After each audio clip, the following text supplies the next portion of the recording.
আমাদের শপে এসেও নিতে পারেন।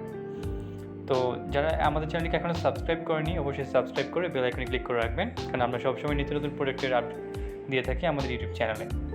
সর্বপ্রথম আমরা মোটরটি এই বাকেটের সাথে 2টি নাট দিয়ে এভাবে আটকে নিয়েছি, কারণ এতে যেটা হবে কাঠের সাথে সহজে সেট করা যাবে। এখন আমরা গ্রাইন্ডিং সেটে থাকা যে টুলসগুলো আছে সেটা মোটরের সাথে সেট করে নেব।